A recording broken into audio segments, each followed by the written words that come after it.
Bismillahirrahmanirrahim. Assalamualaikum warahmatullahi wabarakatuh. Apa kabar anak-anak soleh di rumah? Apakah hari ini semuanya dalam keadaan sehat-sehat? Alhamdulillah.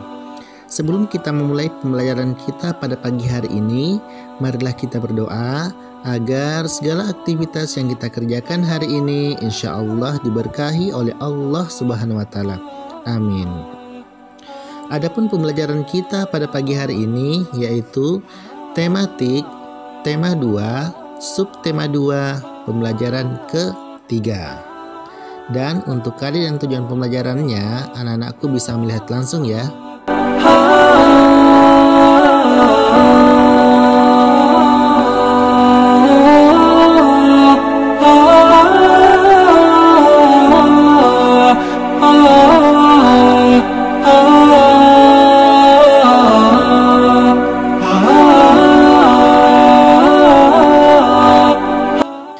Nah, itulah tadi pemaparan KD dan tujuan pembelajaran. Untuk lebih lanjut, anak-anak solehku silahkan simak video berikut ya.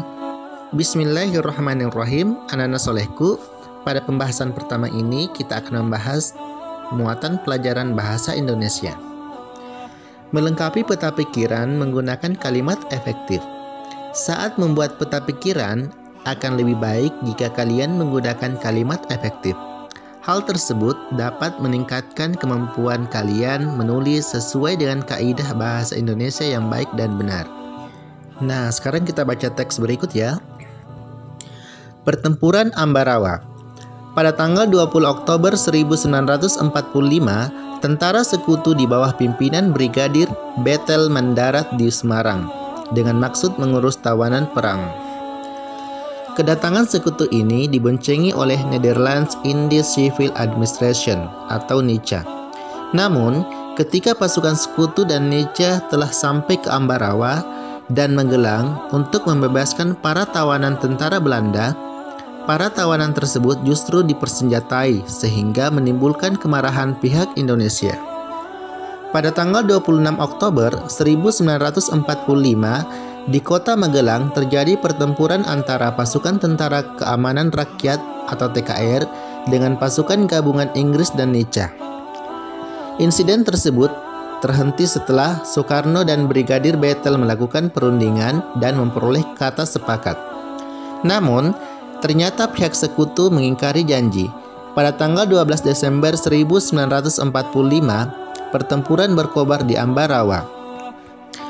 Kolonel Sudirman langsung memimpin pasukannya yang menggunakan taktik gelar supit urang atau pengepungan rangkap dari kedua sisi sehingga musuh benar-benar terkurung. Setelah bertempur selama 4 hari, pada tanggal 15 Desember 1945 pertempuran berakhir. Indonesia berhasil merebut Ambarawa dan sekutu dibuat mundur. Kemenangan ini diperoleh berkat kerjasama dari seluruh rakyat di Ambarawa. Kemenangan pertempuran ini kini diabadikan dengan didirikannya Monumen Palagan Ambarawa dan diperingati sebagai Hari Jadi TNI Angkatan Darat atau Hari Juang Kartika.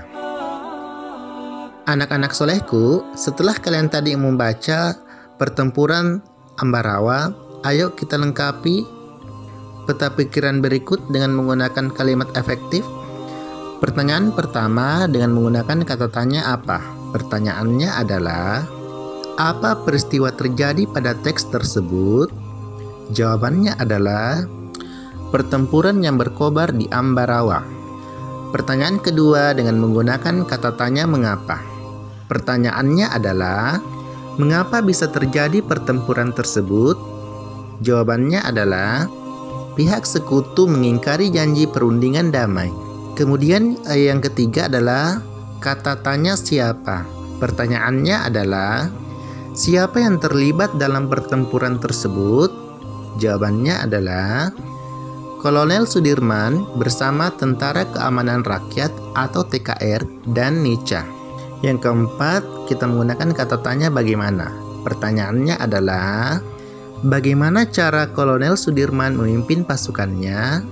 Jawabannya adalah menggunakan taktik gelar supit orang atau pengepungan rangkap dari kedua sisi, sehingga musuh benar-benar terkurung.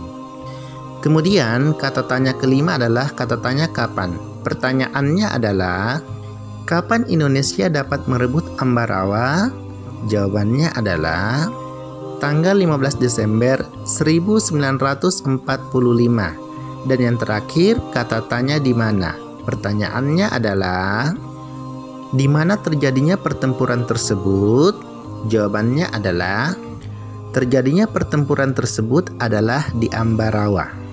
Nah, itulah 6 kata tanya dalam pertempuran Ambarawa. Itulah peta pikiran dari teks pertempuran Ambarawa. Tahukah kalian bahwa untuk memenangkan pertempuran di Ambarawa diperlukan kerjasama, persatuan, dan taktik agar bisa menang? Ternyata, prinsip kerjasama, persatuan, dan taktik juga diperlukan hewan dalam menyesuaikan diri dengan lingkungannya. Bagaimana hewan menyesuaikan diri dengan lingkungannya? Ayo kita pelajari. Cara hewan beradaptasi terhadap kondisi lingkungan tertentu. Beberapa jenis hewan memiliki ciri khusus untuk beradaptasi terhadap kondisi lingkungan, seperti di gurun, kutub, laut, dan pertahanan diri dari pemangsa. Sekarang kita akan bahas cara hewan beradaptasi pada kondisi lingkungan tertentu.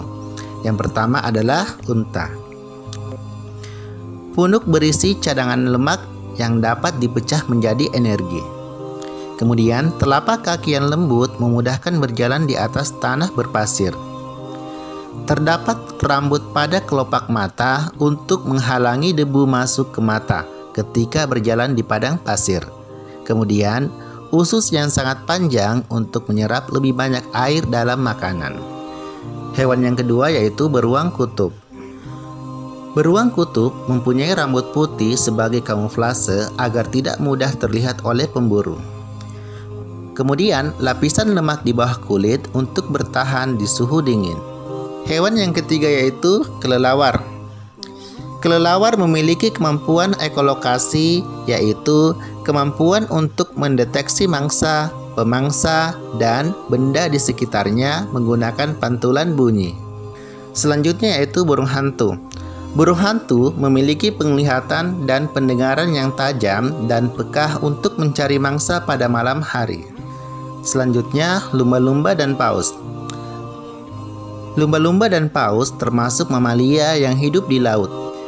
Dengan alat pernapasan berupa paru-paru, kerap muncul ke permukaan laut jika akan menghirup oksigen. Selanjutnya, kita akan membahas cara hewan beradaptasi melindungi diri dari pemangsa. Hewan yang pertama itu adalah cicak dan tokek. Kedua hewan ini memiliki telapak kaki perekat untuk merayap di dinding dan kemampuan autotomi atau memutuskan ekor untuk mengelabui pemangsa. Yang kedua adalah bunglon. Hewan ini memiliki kemampuan mimikri, yaitu kemampuan untuk mengubah warna kulit sesuai kondisi lingkungannya. Selanjutnya yaitu walang sangi.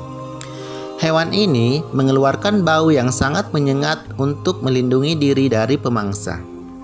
Selanjutnya landak. Hewan ini memiliki rambut seperti duri yang dilapisi keratin untuk menakuti musuh dan melindungi diri dari pemangsa. Kemudian kalajengking.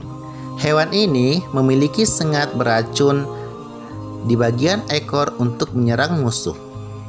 Selanjutnya yaitu cumi-cumi. Hewan ini menyemprotkan cairan berwarna hitam seperti tinta untuk menghindari diri dari pemangsa. Selanjutnya ikan buntal. Hewan ini menggembungkan tubuh dalam situasi terancam dan juga memiliki duri-duri yang beracun pada tubuhnya. Selanjutnya yaitu terenggiling dan kaki seribu. Kedua hewan ini memiliki struktur kulit yang keras. Dalam situasi terancam, mereka menggulungkan diri sehingga pemangsa sulit untuk memangsanya. Nah, itulah tadi cara hewan beradaptasi pada kondisi lingkungannya dan cara hewan beradaptasi melindungi diri dari pemangsa. Bagaimana anak-anak soleh? Sudah paham? Alhamdulillah. Alhamdulillah, Itulah tadi pemaparan materi dalam video pembelajaran. Semoga anak-anakku semua bisa memahami materi dalam video tersebut. Dan saya tutup dengan ucapan doa kafaratul majelis. Subhanakallahumma wa bihamdik asyhadu alla ilaha illa anta astaghfiruka wa atubu ilaik. Wassalamualaikum warahmatullahi wabarakatuh.